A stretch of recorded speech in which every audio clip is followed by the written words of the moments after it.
뉴욕시에서 12시간 동안 11명이 총에 맞았으며 1명이 사망했습니다.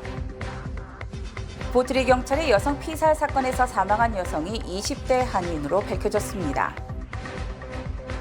트럼프 전 대통령이 피격 사건의 피해자로 FBI 조사에 응하기로 했습니다. 아이오와의 낙태 금지법 시행에 해리스 부통령이 낙태권의 대션 이슈화에 총력을 기울이고 있습니다. 이상은 TKC 뉴스데스크 오늘의 주요 소식입니다. 아름다운 제품에서부터 아름다운 사회를 만들기까지 키스는 뉴욕에서 시작하여 현재는 전 세계 12,000명의 직원들과 함께 끊임없이 도전하는 기업입니다. 사람을 생각하고 존중하는 기업. 키스는 한인들이 사회의 주인공이 될 수 있도록 든든한 버팀목이 되겠습니다. 글로벌 뷰티 기업 키스. 시청자 여러분 안녕하십니까? 7월 30일 화요일 TKC 뉴스데스크 첫 소식입니다. 뉴욕시에서 어제 오후부터 오늘 새벽까지 12시간 동안 최소 11명이 총에 맞았으며 그중 1명은 목숨을 잃는 등 뉴욕시에서 유혈 사태가 잇따랐습니다. 브루클린과 브롱스, 할렘 등지에서 여러 건의 총격 사건이 발생했습니다. 오늘 새벽 3시 15분경 이스트 할렘의 235, 96번가에서 24세 남성이 목에 총을 맞았습니다. 그로부터 불과 1시간 전에는 4명의 시민이 브루클린에서 총에 맞았습니다. 오전 1시경에는 플래프시의 크루크 에비뉴에서 21세 남성이 손에 총을 맞았으며 1시 20분경 브라운스빌에서는 64세 남성이 다리에, 35세 남성은 몸에 여러 발의 총을 맞았습니다. 1시 40분경에는 크라운 하이츠의 로체스터 에비뉴에서 43세 여성이 다리에 총을 맞았습니다. 이들은 모두 안정적인 상태로 인근 병원으로 이송됐습니다. 또 어제 오후 3시경 브롱스에서 6건의 총격 사건이 발생했습니다. 특히 모리사니아에서 29세 여성은 허벅지에, 28세 여성은 오른쪽 다리와 팔에 총을 맞았습니다. 또 39세 로만 마르티네즈는 176번가와 모이간 에비뉴에서 여러 발의 총을 맞고 현장에서 사망했습니다. 오후 4시경에는 브루클린에서 16세, 18세, 26세의 시민이 각각 1154 노스트랜드 에비뉴에서 총을 맞았습니다. 12시간 동안 일어난 일련의 총격 사건과 관련해 체포된 사람은 현재까지 없습니다. 이번 총격 사건이 일어난 지역들은 대부분 총기 사고가 다수 발생하는 우범지대로 알려졌습니다. 지난 28일 뉴저지 포트리에서 정신 이상 증세를 보인다며 경찰총에 피살된 여성이 20대 중반 한인 여성으로 알려져 충격을 주고 있습니다. 뉴저지주 검찰총장은 이 사건과 관련해 경찰의 과잉 대응 등 부적절한 대응이 없었는지에 대한 정식 조사에 착수했습니다. 포트리 경찰은 지난 28일 일요일 아침 뉴저지 포트리 한 아파트에서 정신 이상 증세를 보이던 여성이 신고를 받고 출동한 경찰에 저항하다 사살됐다고 발표했었습니다. 포트리 경찰은 이 여성의 신원을 밝히지 않고 있으나 아파트 주민 등은 이 여성이 한인이라고 주장했으며 박스뉴스 등은 20대 중반이라고 보도했습니다. 이에 대해 뉴저지주 검찰총장실도 포트리 경찰은 28일 새벽 1시 25분 포트리 메인스트리트의 피나클 아파트 단지에서 정신 이상 여성이 흉기를 들고 있다는 신고를 받고 출동했고 이 여성이 수차례 경고에도 불구하고 흉기를 버리지 않자 사살했다며 이에 대한 과잉 대응 여부를 조사하고 있다고 공식 발표했습니다. 당시 경찰에 신고 전화를 한 남성은 이 여성의 오빠 또는 남동생으로 정신 이상 증세가 있어 병원에 가야 하지만 칼을 들고 저항하고 있다고 말한 것으로 확인됐습니다. 경찰은 이 여성이 아파트 문을 잠그고 저항하자 문을 부수고 아파트로 들어간 뒤 여성의 가슴에 총 한 발을 쐈고 인근 병원으로 긴급 후송됐지만 새벽 1시 58분 사망했습니다. 당시 사망한 여성이 들고 있었던 흉기는 권총이 아닌 칼 종류로 알려졌기 때문에 경찰이 권총을 사용하지 않거나 여성의 가슴에 정조준해서 발사하지 않고 위협 사격으로도 제압할 수 있었다는 지적과 함께 과잉 대응 논란이 일고 있습니다. 이에 앞서 지난 5월 2일 로스앤젤레스에서도 정신질환을 앓고 있던 한인 남성이 경찰 총에 맞아 사망하는 사건이 발생, 한인들의 거센 반발이 계속되고 있습니다. 공화당 대선 후보인 트럼프 전 대통령이 유세중 암살 시도 사건과 관련해 연방수사국의 피해자 조사를 받을 예정입니다. FBI는 이번 조사는 사건 처리 규정에 따른 통상적인 절차로 트럼프 전 대통령도 조사를 받는 것에 동의했다고 밝혔습니다. 이번 조사에서 트럼프 전 대통령에게 부상을 입힌 것이 실제 총알인지 아니면 총알에 의한 파편인지에 대한 내용도 포함될 것으로 보입니다. 크리스토퍼 레이 FBI 국장은 지난 24일 의회 청문회에서 트럼프 전 대통령이 정말로 총알에 맞았는지 여전히 의문이 남아있다고 말해 논란이 되었습니다. FBI는 총격범 크룩스가 매우 지능적이며 친구와 지인이 거의 없는 은둔형 생활을 해온 것으로 보고 있으며 현재론 구체적인 범행 동기를 밝히지 못하고 있습니다. 아이오와주가 어제 임신 6주 이후 낙태를 금지하는 법을 시행하면서 낙태 문제가 대선의 뇌관으로 부상했으며 해리스 측은 낙태 문제가 트럼프의 최대 약점이라고 판단, 이 문제에 모든 힘을 집중하고 있습니다. 뉴욕타임즈는 아이오와주가 어제부터 태아의 심장박동을 감지할 수 있는 시점부터 낙태를 할 수 없도록 하는 법을 시행했으며 이에 따라 임신 22주까지 낙태가 합법이었던 아이오와주는 사실상 임신 6주 이후부터 낙태가 전면 금지됐다고 보도했습니다. 아이오와주는 주지사와 주상하원 모두를 공화당이 장악하고 있기 때문에 공화당 주도로 낙태 금지법을 통과시켰고 공화당 소속 킴 레이놀즈 주지사가 법안에 서명, 공화당 입장에서는 최대 악재가 될 것으로 전망됩니다. 하지만 아이오와주는 지난 2016년과 2020년 대통령 선거에서 트럼프 지지표가 훨씬 많았지만 낙태 문제에 있어서는 낙태권을 옹호하는 여론이 상대적으로 우세합니다. 이처럼 아이오와주가 임신 6주 이후 낙태 금지법을 시행하자 해리스 부통령은 낙태 금지의 위험성을 언급하는 것이 온건하고 중도적 유권자들을 끌어들일 수 있다고 보고 이 문제 대선 이슈화에 올인하고 있습니다. 해리스 부통령은 어제 동영상 성명을 통해 아이오와주의 낙태 금지법은 트럼프 낙태 금지법이라고 못 받고 우리가 해야 할 일은 투표라며 이번 대선을 낙태 금지 대 낙태 찬성의 프레임으로 유도하고 있습니다. 특히 낙태 문제 언급이 해리스 지지율을 올리는 가장 빠른 방법이며 낙태 문제를 통해 바이든에게 등을 돌렸던 유권자의 지지를 다시 확보할 수 있다는 판단을 한 것으로 풀이됩니다. 이에 대해 트럼프 전 대통령은 낙태 금지가 공화당 성향 여성에게도 반감을 초래한다는 사실을 알고 낙태 문제는 전적으로 해당 주의 주민이 결정할 문제라며 기존 입장을 변경했지만 유권자들은 트럼프가 낙태 금지론자라는 생각이 강한 형편입니다.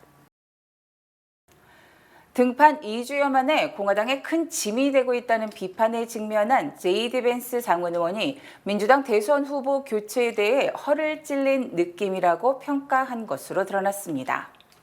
워싱턴 포스트는 벤스 상원 의원이 지난 21일 미네소타주 선거자금 모금 파티에서 바이든 대통령의 자진 사퇴에 대해 우리 모두 정치적 기습 공격을 당했다고 말을 했다고 보도했습니다.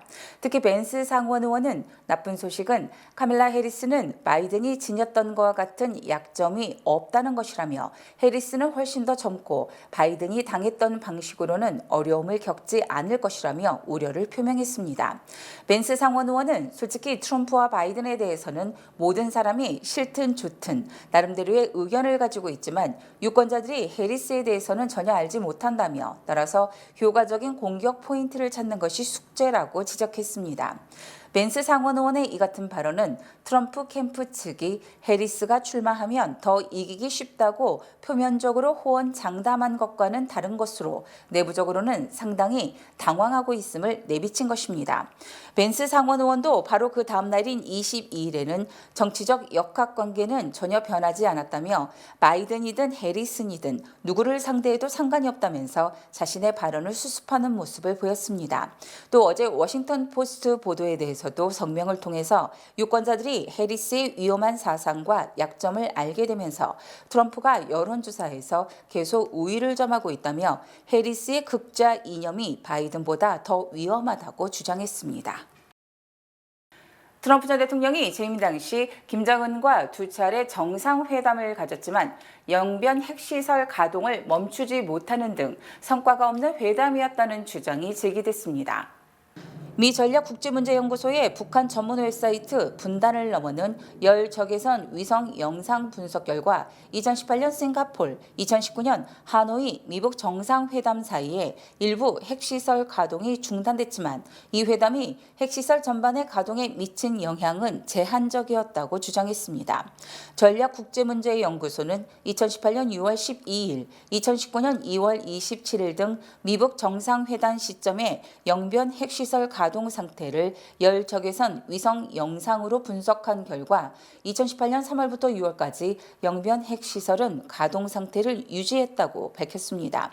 특히 싱가포르 정상회담 열흘 전인 2018년 6월 1일 영변 핵시설의 열 화상 패턴이 전보다 더 강하게 나타나는 등 정상회담이 핵시설 가동에 영향을 미치지 못했다고 강조했습니다. 또 싱가포르 정상회담 이후부터 하노이 정상회담 전까지 플루토늄 생산 원자로 실험용 경수로 핵연료제 처리 시설의 가동이 일시 중단됐지만 하노이 정상회담이 끝난 직후 열 패턴 감지가 급증했으며 이는 다시 핵시설 가동이 재개됐음을 의미한다고 설명했습니다.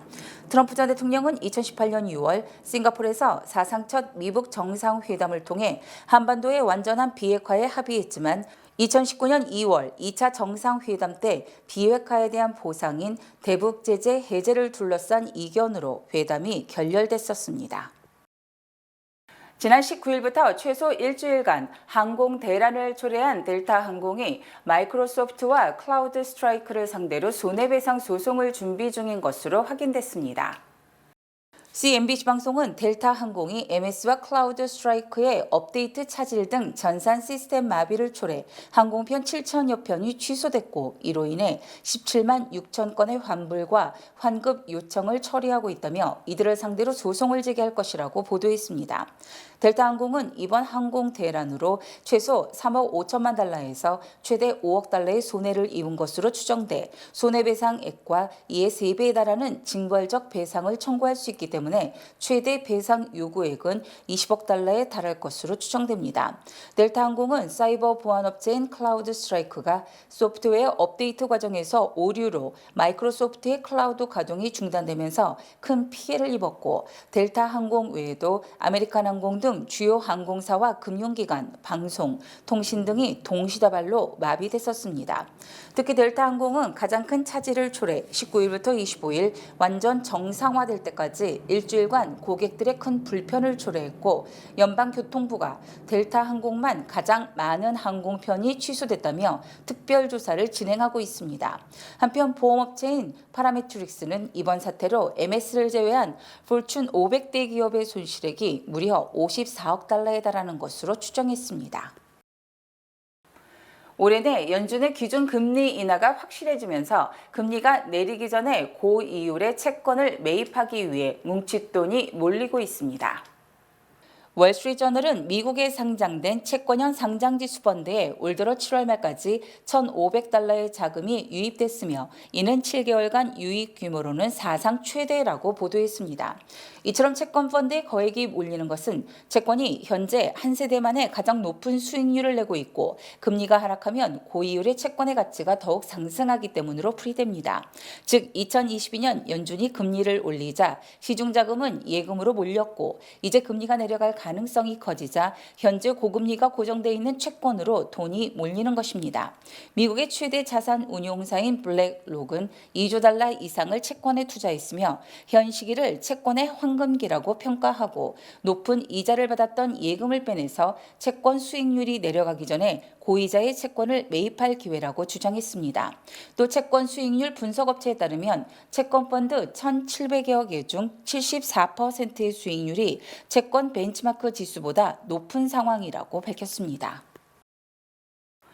2분기 주거용 아파트와 사무용 빌딩 등 부동산 압류 규모가 9년 만에 최고 수준으로 상승했으며 마침내 바닥이 가까워졌다는 분석이 제기되고 있습니다. 월스트리트저널은 지난 2분기 미국에서 압류된 아파트와 사무용 빌딩 그리고 상업용 부동산 규모가 205억 5천만 달러로 1분기보다 13% 증가했다고 보도했습니다. 특히 이 같은 압류 부동산 규모는 2015년 3분기 275억 달러 이후 9년 만에 최대 규모이며 2021년 이후 꾸준히 압류 규모가 증가하고 있습니다. 이처럼 부동산 압류가 급증한 것은 팬데믹 이후에도 재택근무가 뉴노멀이 되고 있어 사무실 수요가 감소한 데다 고금리 장기화로 이자 부담이 늘면서 연체가 늘어났기 때문으로 풀이됩니다. 또 은행 등 금융기관들도 디폴트된 대출자들에게 계속 상환을 연기해주기보다는 자산을 압류, 손해를 보더라도 경매를 통해 일부라도 회수하는 것이 유리하다고 판단했기 때문입니다.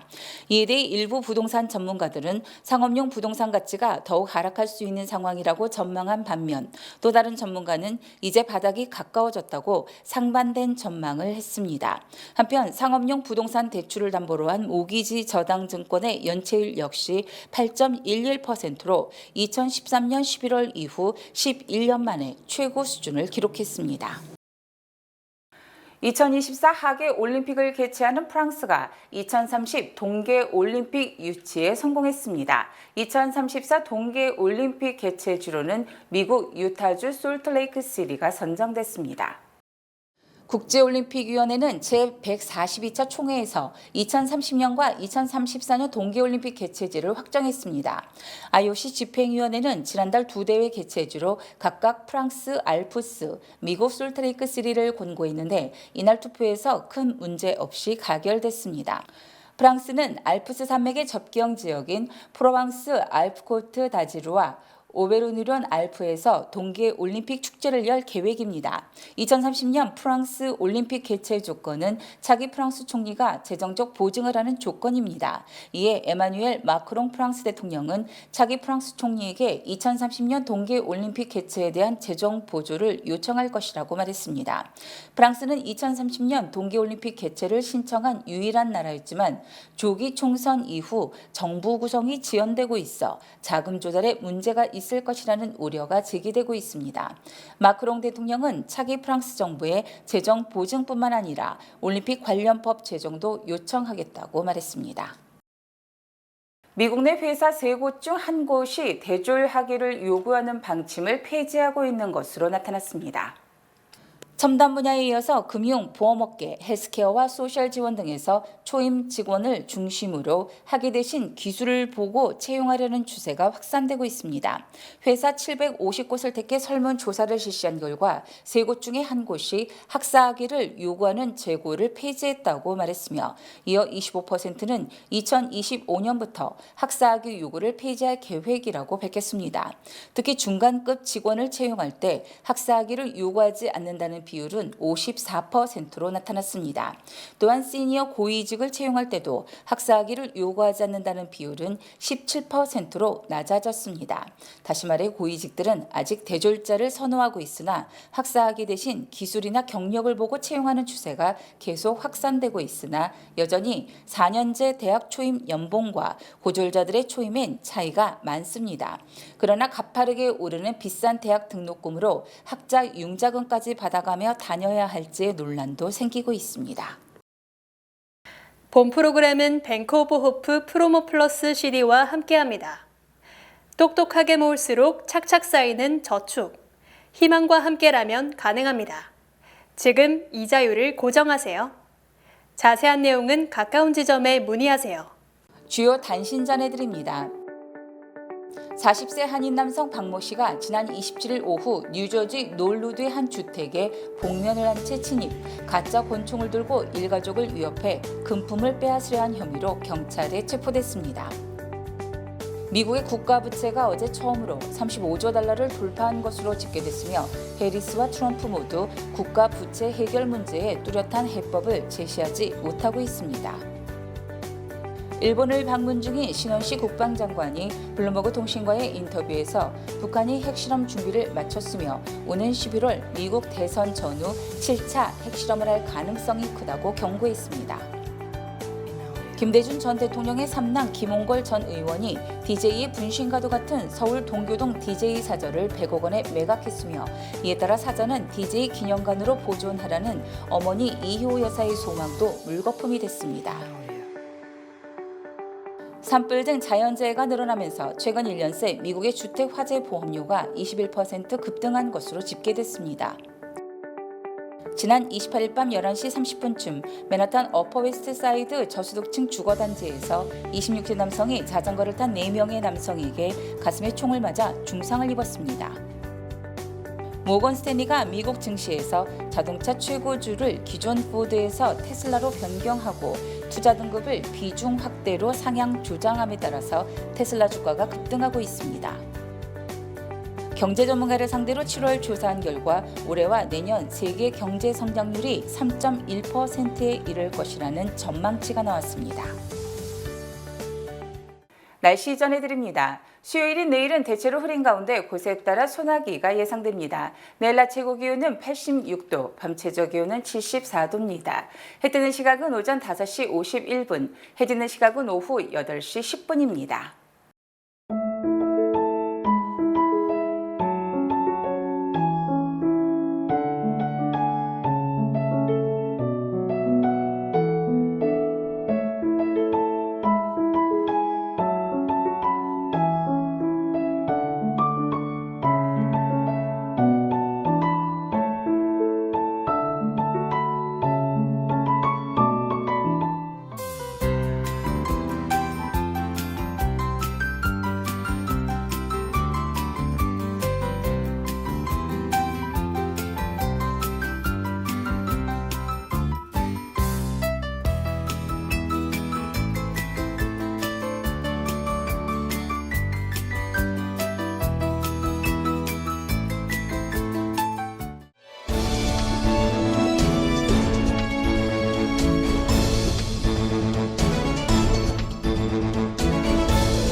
이상으로 7월 30일 화요일 TKC 뉴스데스크를 마칩니다. 시청해주신 여러분 고맙습니다.